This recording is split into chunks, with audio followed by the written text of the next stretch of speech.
DeSanto Propane is 4 generations strong as a trustworthy, family-owned business with unmatched customer service. Go online at DeSantoPropane.com for more info or call toll-free at 1-800-752-4574 today. Since 1937, the difference has been DeSanto Propane.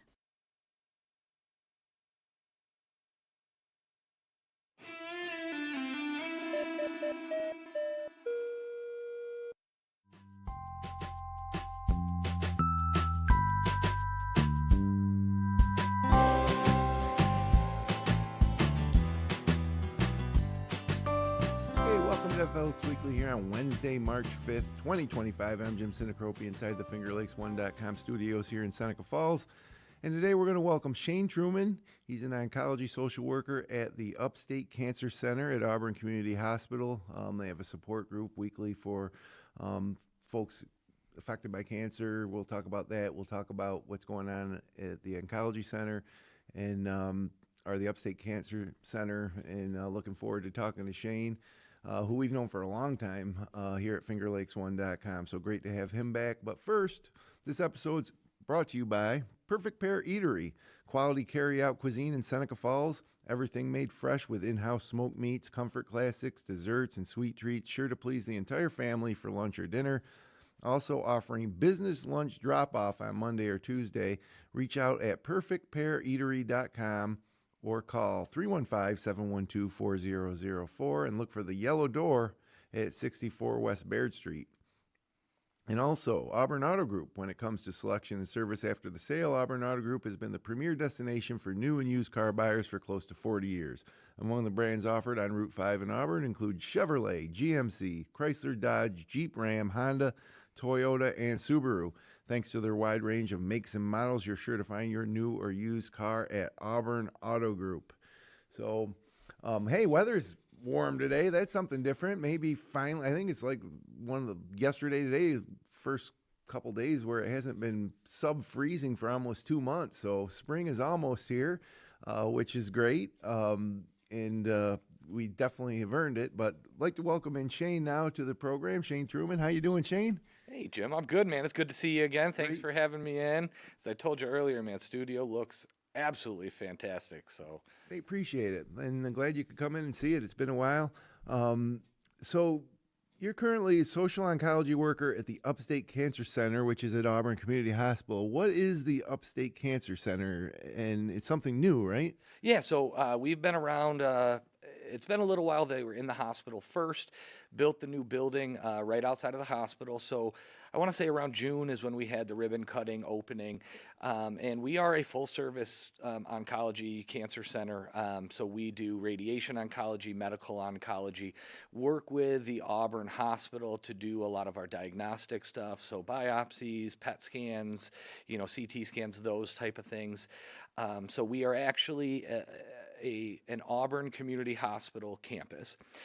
But what's nice in partnering with Upstate is bringing their doctors in. So we actually have the oncologists from Upstate Cancer Center who come down and work with our patients here, and then can take those patients back to the other professionals in Syracuse at Upstate and go over information and come up with diagnoses and treatment plans with a whole group of people. So, although you're coming to Auburn and you can have that, hometown service that you're used to from Auburn Community Hospital, you get that extra benefit of having those Upstate doctors there who have a whole backing of people who can help get to the right diagnosis and the right treatment.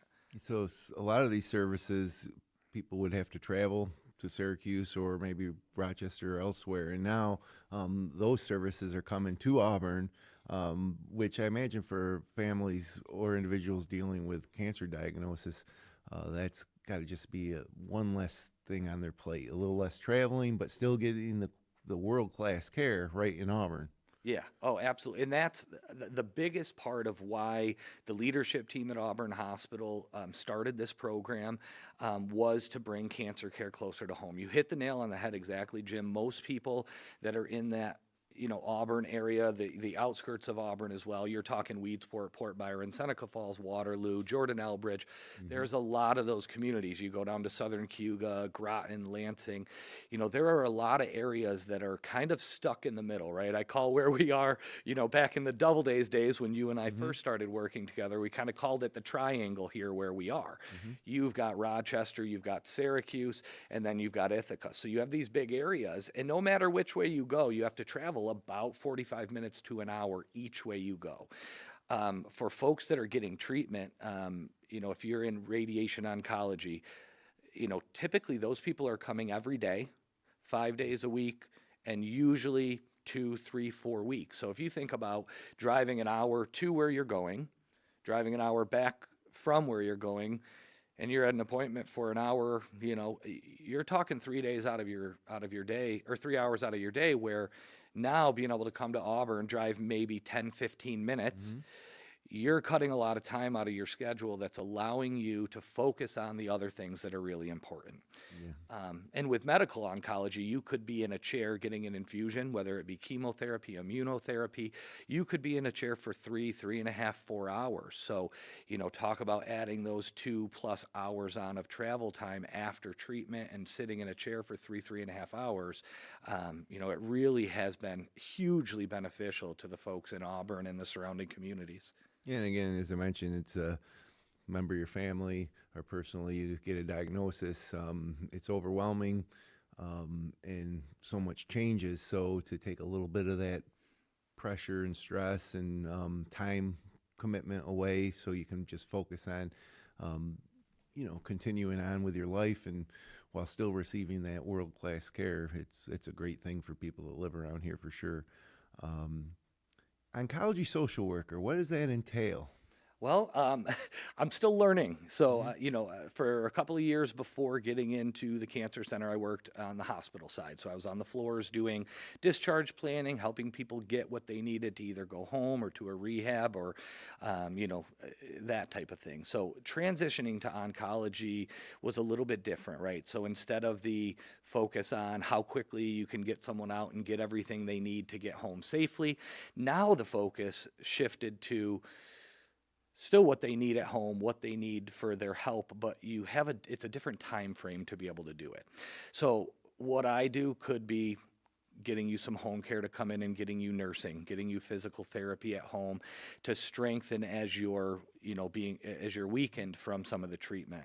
I could just sit and talk to you for 20 minutes about what's going on at home. We could troubleshoot about, some of the issues you're having with ambulation and getting around. And, if you don't have support, we can help find home aid services to come in and provide.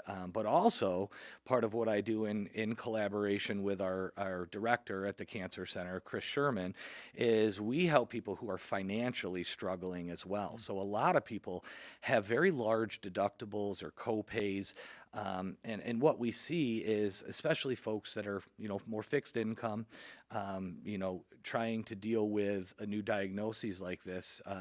We hear a lot about Medicare out there and Medicaid out there, and Medicare has what they call the 80-20 split typically. So you have a 20% copay on a lot of stuff. So, which can be significant with this type of treatment. Huge, so even if, there's a $2,000 or $4,000 out-of-pocket max that they have to pay, a lot of times if that hits y'all right in the beginning of the year, that really impacts, what you can do for the rest of it. So, we do a lot with finding, financing and different funding sources to be able to help people afford their treatment and have it not impact their day-to-day life the way most people, when they hear that cancer diagnosis, think it's going to happen.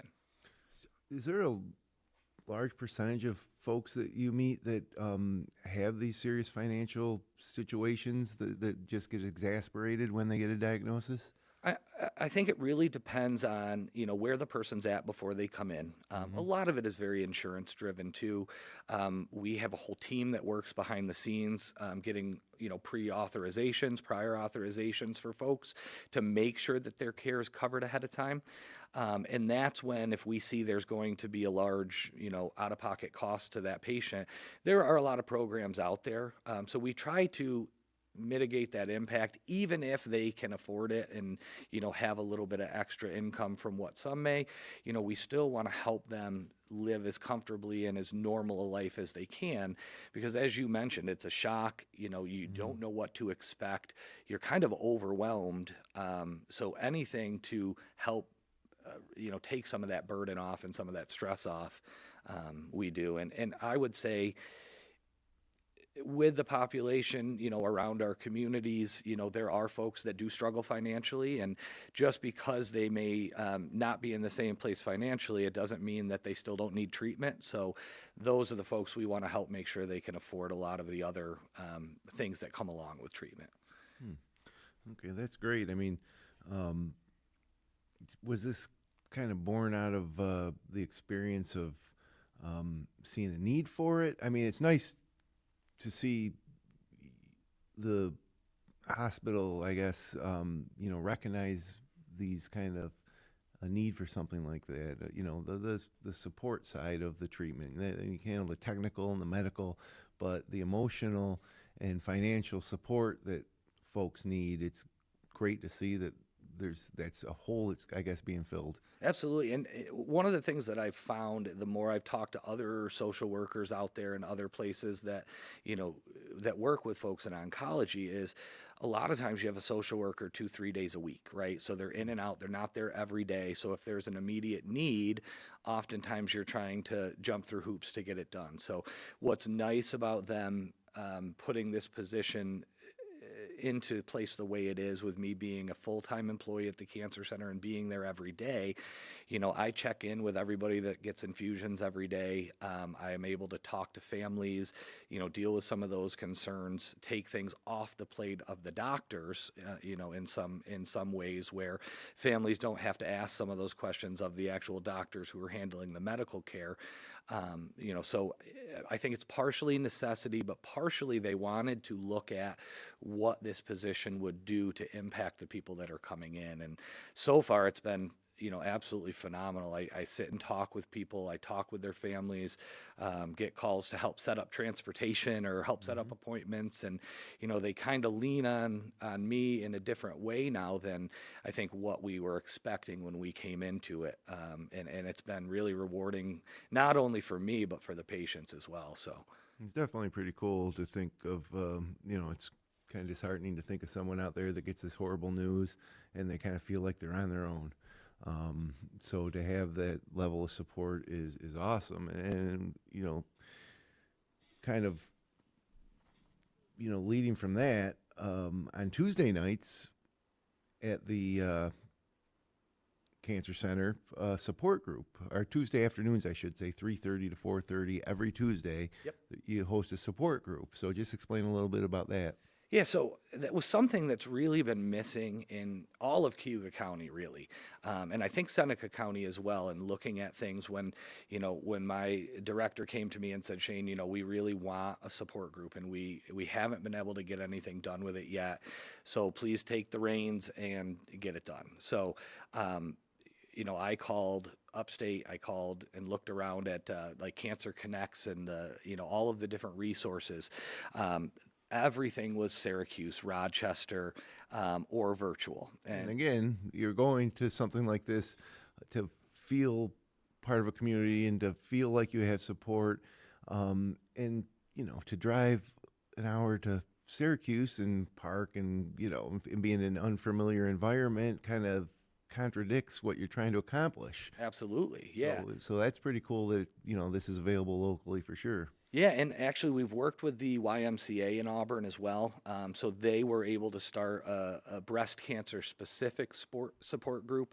I believe they meet on Mondays, but if you're someone that's struggling with breast cancer, I want you to also reach out to, the YMCA in Auburn about their support group. And we partnered with them to give them referrals for what they call their Live Strong program, which provides an exercise program for those that have either completed or are going through treatment to help build them.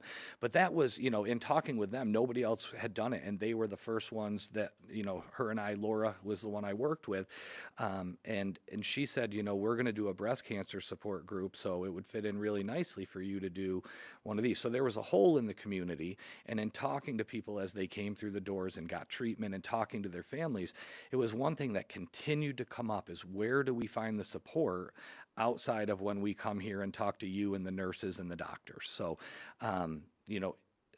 we've had about 4 weeks now, I think, between 6 and 12 people right now has been our average, without a lot of promotion, without a lot of, people knowing. We're just starting to get materials out. And I will say you mentioned someone that feels alone when they get that diagnosis. And we have a gentleman, an interesting case that's going on with him, and, some concerns about his visual appearance, some concerns about different things, very little support. He has, a couple of people that he works with. He came to the cancer support group, and every time he leaves, he's, Shane, this is wonderful. I'm so happy that we have this opportunity to connect and meet with other people who share the same struggle. So, it's been very fulfilling so far for them, and also for me, to learn more about some of the struggles and see, okay, what can I do as a social worker that's going to impact folks more on a day-to-day basis, and what can I do to get better at my job to help them more? Is it free and you just show up? Do you need to be a patient? Like, Nope. how does it work? Open door policy? Open door 3:30? policy, yep. So 3:30 is when it starts. We do it right now in our radiation waiting room. It's for any patient at any facility, at any cancer center. I don't care if you're visiting from Florida and the family member tells you and you want to come. We want as many people there as we can, because what the support group is for people who understand the situation, to share their best strategies and their coping skills and what they do to deal with their diagnosis and their treatment, right? So I don't want to pigeonhole it into saying, oh, you can't come if you're not a patient at our cancer center. Right. We want everybody to feel welcome. And as a matter of fact, we do. We have a number of folks from our own cancer center, but we have a couple from outside of our cancer center that have come in, and it's been really nice to see that relationship building and that support that they've given each other already. So if you do show up on a Tuesday at 3:30 to the Upstate Cancer Center, are you going to be able to know where to go? Oh yeah, we got our ladies up front. Our reception area. You come in, you tell them you're here for the support group. They'll tell you to have a seat for a minute, and as soon as the doors are open, I have to get the stuff ready. So make sure we got enough chairs, get all the snacks and the drinks, and all of that out. But we make sure you know where you're going, and I'm sure one of the regular support group members will make you feel right at home and let you know what's going on as well. So you mentioned snacks and things. Is there you could use financial support for this program? How can somebody who wants to contribute do so? So yeah, what I'm trying to do now is sending out some information to. I'm not asking for money from people. I don't need you to donate a bunch of money. And, what we're really looking for is people that are like, you know what, I'd really like to feed your support group today. How about I can, we give you a gift card to go to Dunkin' and grab a dozen donuts, or, to go to Cameron's, or to go to, what was that opening one you mentioned, Jim, in your Perfect Pear Eatery. Perfect Pear Eatery. Yeah, that sounded delicious, and you made me hungry.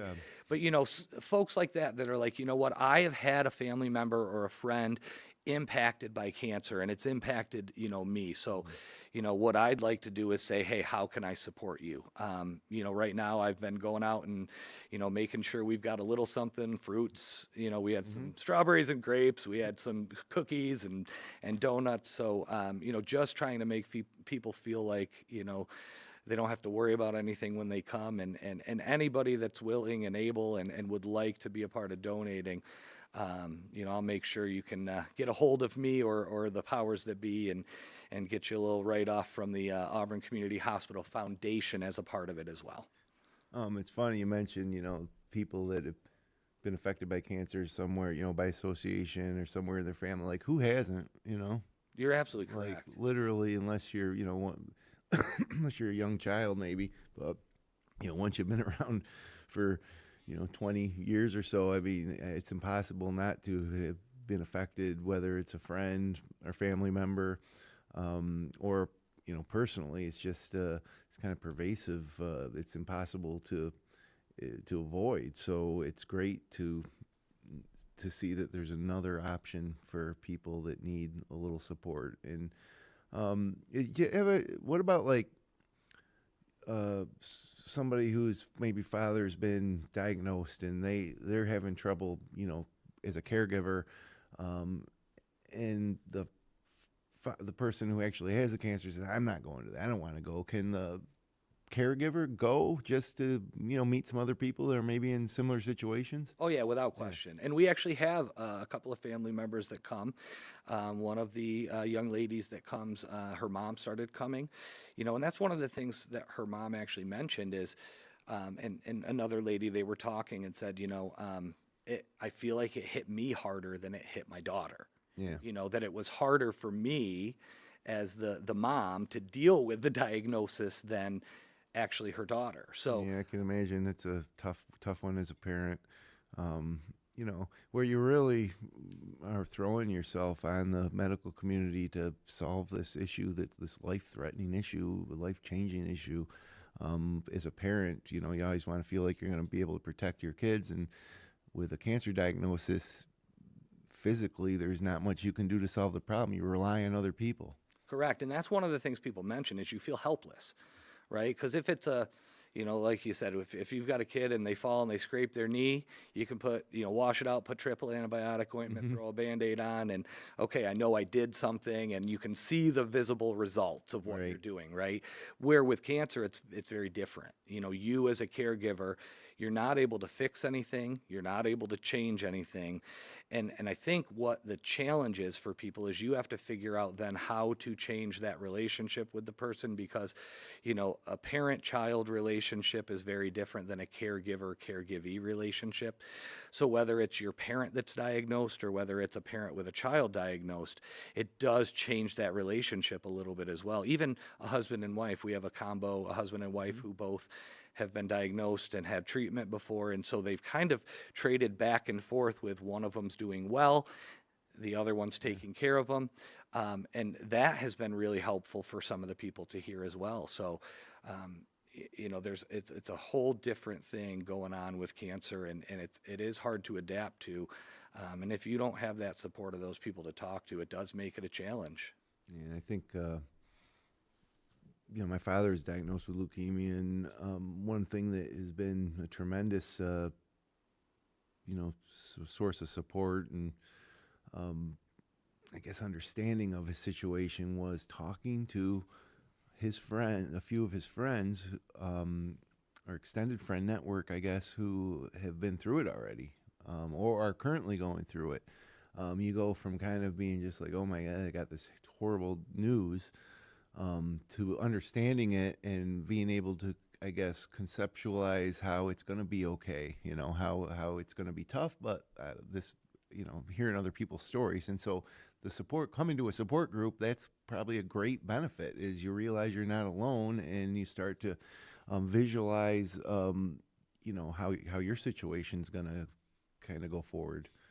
Yeah, and I think that is a big part of it too. And in talking to my director, Chris, one of the things she said is a lot of people still hear that word cancer and they get that diagnosis and they think back to 40 years ago, 50 years ago, and their first thought is, oh my gosh, am I going to die? Yeah.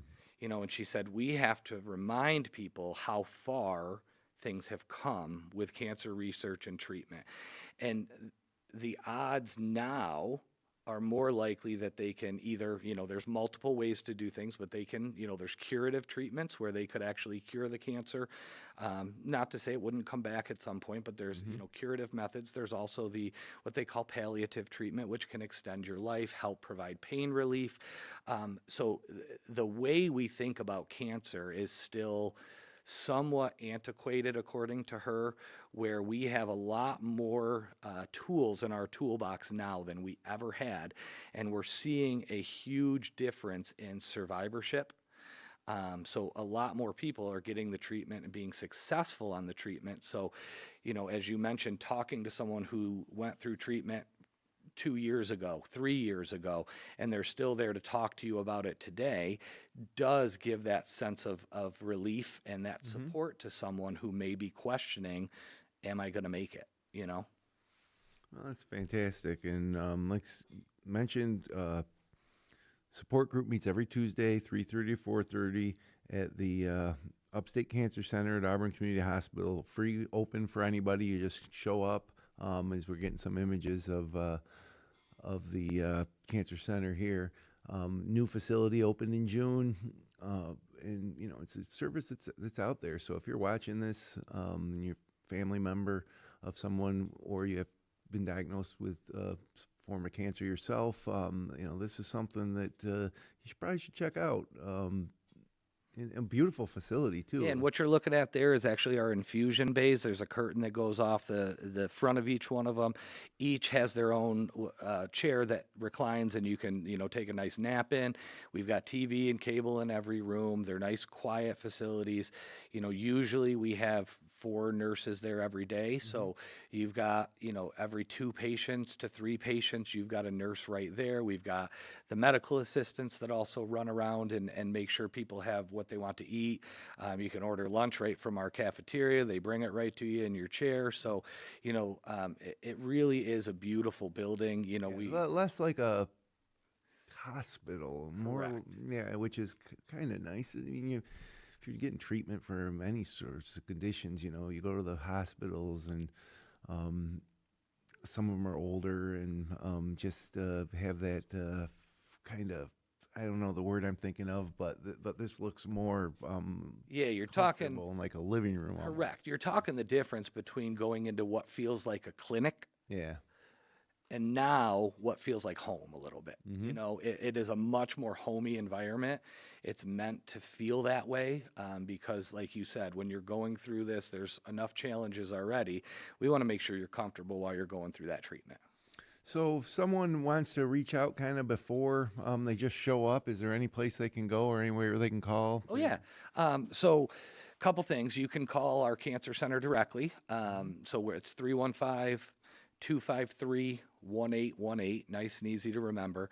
If you have specific questions for me, I'm the one that's kind of figuring everything out with the support group and trying to make it the best it can be. So specific questions about things you'd like to talk about, you can give me a call. I have a cell phone for work that's 315-878-9198. And I'll answer any questions, make sure you know where to go, when to be there. We want you as a patient or as a family member or as someone who is a friend or a caregiver, we want you to feel like you can go somewhere and ask other people and come away with a little bit of an understanding of maybe what worked for somebody else that you can try because what you've been trying hasn't worked to, either alleviate pain or, help somebody through the process. So. Yeah, it's great. Fantastic. I'm glad you were able to come in and share this information. Hopefully there's people watching who are going to take advantage of it. And before you get out of here, whereas we've gone maybe a little over time here, but you're so well known like throughout the community. What if some people may not have seen you in a couple of years? What's going on in your life? Well, working over at the hospital, trying to help as many people as possible. We were talking before, I've got 4 beautiful little ones now, 3 girls, 11, 9, and 7, Ella, Anna, and Nina. And then I have my little man, Isaac, who's 3. You got a whole starting 5 then. Almost. I don't think we're going to hit the starting 5. I think the overwhelming nature is already at its peak. But yeah, just, very blessed with that. My wife, Jen, and I just, they're into everything, multiple sports, dance, horseback riding, so we kind of live for the kids at this point. Sure. Absolutely. Enjoy it. It definitely is a lot, but at some point that'll be over and you'll look back and be like, wow, man, I really do miss that. So it's cool. And thanks for coming in, and great to see you again. And again, if anybody out there is dealing with cancer, friends or family, or personally, every Tuesday, 3:30 to 4:30 at the Upstate Cancer Center at Auburn Community Hospital. For more information, you can call 315-253-1818. Or if you want to, get involved on a support level, through, like I say, donation of maybe snacks for one of the sessions, same thing, 315-253-1818. And great to see you again, Shane, and keep up the good work. Jim, thanks so much, man. Good to see you as well. So thanks, everybody, for joining us. If you enjoyed the show, click like, share, and subscribe. We'll be back again next week. We'll have the Right for Run folks, and the used to be a 19K race in Seneca Falls, 5K race now, I believe. But hey, we'll get all the details next week from the organizers who will be in studio for this year's event. So until then, have a great weekend here in the Finger Lakes.